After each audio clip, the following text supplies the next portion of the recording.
রাজধানীর বিভিন্ন এলাকায় জোরেশোরেই চলছে বর্জ্য অপসারণের কাজ। এই মুহূর্তে রাজধানীর লালবাগ এলাকায় রয়েছেন সহকর্মী রবিউল ইসলাম রবি। বর্জ্য অপসারণের খবর জানতে যুক্ত হচ্ছি তার সাথে। আর রবি, আপনি রয়েছেন লালবাগ এলাকায়, সেখানে বর্জ্য অপসারণের কি পরিস্থিতি দেখছেন এবং তার আশপাশে নিশ্চয়ই আপনি খবর নিয়েছেন। বর্জ্য অপসারণে রাজধানীর আসলে কি অবস্থা? যদিও সিটি কর্পোরেশন বলছে যে তারা অপসারণের কাজ ইতিমধ্যে শুরু করেছে এবং এটি 3 দিন চলবে। সেই সাথে যারা কোরবানি দিয়েছেন তারাও তার বাসার আশেপাশে এবং সড়ক পরিষ্কার পরিচ্ছন্নের কাজ শুরু করেছেন। আপনি যেখানে রয়েছেন সেখানকার পরিস্থিতি জানাবেন আমাদের।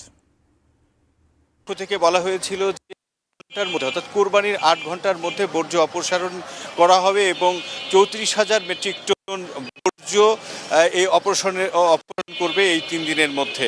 তো আমরা আসলে যেটা দেখতে পেয়েছি, ঢাকা দক্ষিণ সিটি কর্পোরেশনের এরিয়াগুলোতে আমরা নিউ মার্কেট থেকে শুরু করে লালবাগ কেল্লা পর্যন্ত কিন্তু আমরা পুরো রাস্তাঘাট কিন্তু অনেকটাই পরিষ্কার পরিচ্ছন্ন দেখতে পেয়েছি এবং এখানেও অনেক এই মুহূর্তেও কিন্তু অনেক গরু কোরবানি হচ্ছে আমরা দেখতে পাচ্ছি। কিন্তু আশেপাশে সকাল থেকে যে কোরবানিগুলো এখানে হয়েছিল সেই কোরবানির বর্জ্য কিন্তু এখন পর্যন্ত নাই। এবং আমরা কিছুক্ষণ আগে আমরা দেখেছি যে দক্ষিণ সিটি কর্পোরেশনের যে সকল বর্জ্য অপসারণের গাড়িগুলো ছিল সেগুলো কিন্তু এসেছিল এবং সেই গাড়িগুলো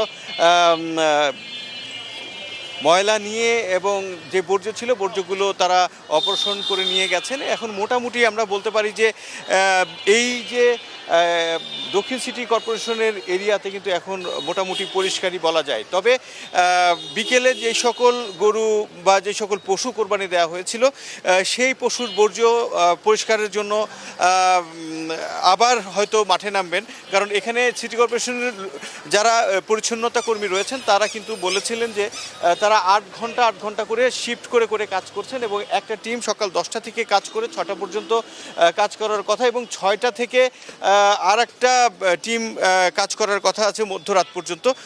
তো আমরা আসলে এই দক্ষিণ সিটি কর্পোরেশন এরিয়াতে এই যে বর্জ্য অপসারণের তৎপরতা বেশ ভালোভাবেই আমরা লক্ষ্য করছি এবং এখানে যারা স্থানীয়রা রয়েছে তারা বলেছেন যে তাদের যে নাগরিক দায়িত্ব আছে সেটা কিন্তু তারা পালন করছেন এবং তারা যে সকল বর্জ্য তাদের কোরবানির যে সকল বর্জ্য তাদের হয়েছিল সেগুলো কিন্তু তারা একটা নির্দিষ্ট স্থানে রেখেছিলেন এবং যার কারণে সিটি কর্পোরেশনের যারা পরিচ্ছন্নতা কর্মী রয়েছে তাদের সেটি সংগ্রহ করে নিয়ে যেতে তাদের সহজ হয়েছে।